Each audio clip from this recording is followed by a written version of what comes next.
Hey everyone, it's Kevin, and in today's video, I'm going to talk to you about ways to curb hunger. If you haven't already, hit the subscribe button so you never miss a video, and if you want to speak with me, there is a link below. Hunger and appetite, the great banes of weight loss.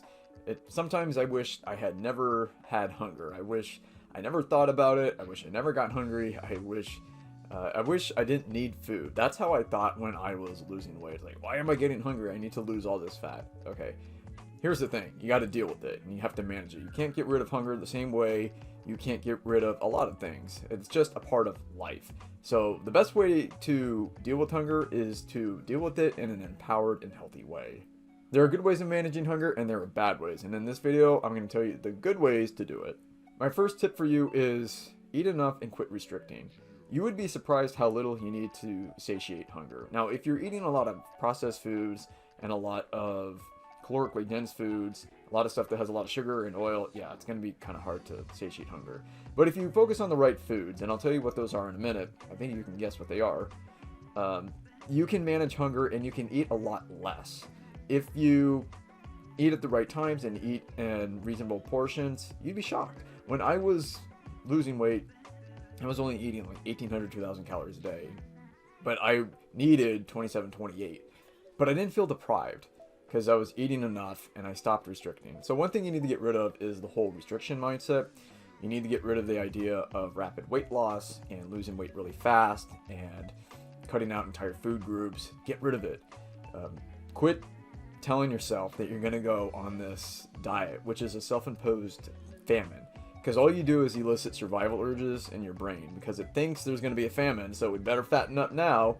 And that's when you start hearing things like, eat it all today because it won't be here tomorrow. This is my last supper. This is my last time. Eat it now because then I'll just get rid of it and I'll never eat it again. If you start hearing those voices, it's probably because you're restricting in some way. Restricting has the counterintuitive effect. What it does is it actually leads to the behavior that you want to eliminate. Get rid of restriction, get rid of any idea or any threat of a diet, and you're going to be a lot less hungry. My next tip for you is intermittent fasting. Intermittent fasting seems like a fad, but the more I learn about it, the more I like it. For several reasons. It builds willpower, it builds hunger tolerance, it sets boundaries, it gives you fewer opportunities to screw up, which I think is one of the good things about it. It also, at a very like molecular level, at a cellular level, it's really good too because it cleans out a lot of the bad cells and it gives your body time to repair. But there are a lot of good things about intermittent fasting. It is not a panacea. It is not going to change your life or change your health in one day.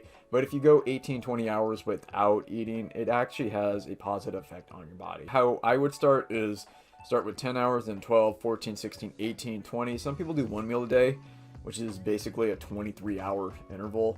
If you want to do that, that's fine. I prefer not to because it reminds me of binge eating. And I like to have 2-3 opportunities to eat each day. That's not for everybody. If you like to have those strict rules and those bright lines, go for it. Try it. My next tip for you is to have a consistent exercise routine. Exercise builds willpower. It elicits neurotransmitters in your brain that make you feel good, like endorphins. It gives you a sense of accomplishment. And when you work out, you feel like you don't want to waste it. You did all that work and now it's like, well, do I really want to reverse the gains that I've had? I understand that some people with eating disorders, they use exercise as a means of controlling weight and as ways of compensating for weight. Exercise does control weight once you arrive at your ideal weight. It's not really good for weight loss, it's good for weight maintenance.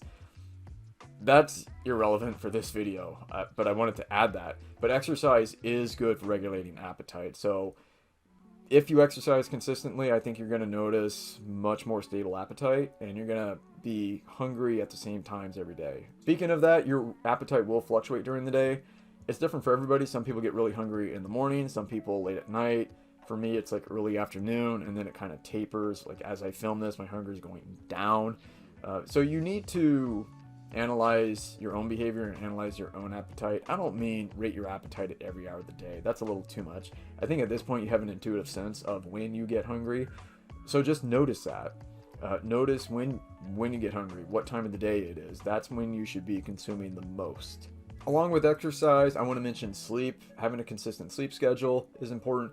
Also having a routine 30 to 45 minutes before you go to sleep. Turn off electronic devices, turn off the music, dim the screen if you're looking at a screen. I have an e-reader, so I turn down the brightness. Put your phone on airplane mode. Reduce stimuli in that last 45 minutes. That's really important. Maybe do some journaling, reflect on the day, whatever. And then have a routine when you wake up. First 30 to 45 minutes a day. It should look the same. Minimize electronic use. Try not checking email. Don't keep your phone on airplane mode if you can. Reduce stimuli. Have some quiet time before you go to bed and immediately after you wake up. Let's talk about the actual components of what you should eat. You should maximize foods that have three things: protein, fiber, and water. What are those foods? Vegetables. Vegetables have more protein than you think. Broccoli, I think, is 20% protein by calories. Now, if you're going to get all your protein from broccoli, you'd have to eat a lot of broccoli, which I don't recommend. But usually foods that are higher in protein, protein powder, meat, dairy products. But if you're vegetarian and vegan, you can also do soy-based products are fine. They have all sorts of imitation meat, which I don't always recommend, but if you really like the texture, you can go for it. Also, hemp seeds, nuts. You can get protein from vegan sources. That's a whole different debate. That question has been answered so many times. But eat more protein, not tons of protein, but get enough protein. And also get a lot of food with water and fiber. My favorite are sweet potatoes, just because, not because they have a lot of water. I don't know what it is. It's just, they're like these little bombs that you put in your stomach, and it fills the entire stomach. They're awesome. They're great after a fast, or they're great for a first meal. One of the best meals of my life was just a steamed sweet potato after a fast. It was so simple, but it tasted so good. As they say, appetite is the best ingredient in any dish, and I couldn't agree more. So more protein, more fiber, more water. You also need less of the other stuff, less added sugar, less vegetable oil, and fewer refined carbs. Those foods like donuts, pastries, cakes, those are for entertainment purposes only. There is room in your diet for that. If you want to have a cheat day or something, that's fine. Not a cheat day, maybe just a cheat snack or something. I hate that word, by the way. Cheat sounds naughty. But minimize those. Keep those for entertainment. Maximize the foods that actually satiate you. Remember, those foods like the donuts and the cakes, they're only designed to stimulate your appetite. They do the opposite of what you want. So if you want foods that reduce appetite, maximize fiber, maximize water, reduce the processed carbs, the vegetable oils, and the added sugar. I also recommend that you avoid appetite suppressants and pills. There are certain pills that are somehow legal on the market that people take to suppress appetite. I've never been a big fan of those. Some people use psyllium husk, which is just fiber. And so my question is always, why are you taking those when you're not eating enough fiber? So I find that people who rely a lot on those appetite suppressants and those pills tend to have disordered eating patterns. I don't know if you guys remember, what was that one? Trim Spa or whatever, ephedra. And it was on the market for a few years, and then people were getting heart attacks. Yeah, don't be that guy. My point is, don't rely on these pills. They make a lot of claims. Most of them don't work. Master the fundamentals, and if you need that edge, that extra boost, consider a pill. As for me, I don't take any of those pills. I like to avoid them. I take some supplements. I don't need appetite suppressing pills. If you're taking those pills, really question why you're taking it. Are you doing it because you have unrealistic weight loss goals? Are you doing it because you want to lose weight really fast? You're probably restricting, if I had to guess. If you have those pills, consider getting rid of them and just focus on eating whole, less processed foods. Regarding water, I don't recommend drinking extreme amounts of water. Just drink according to thirst. Pay attention to the color of your urine. It should be like a light yellow. White is too much. Dark yellow is too little, basically. It's kind of cool how our bodies have this color code for urine telling you how much to drink. That to me is the most intuitive way of drinking. Are you thirsty or are you not? And what is the color of your urine? If it's a cool day and you sit indoors all day, like most of us are right now, and it's air conditioned, you probably don't need tons of water.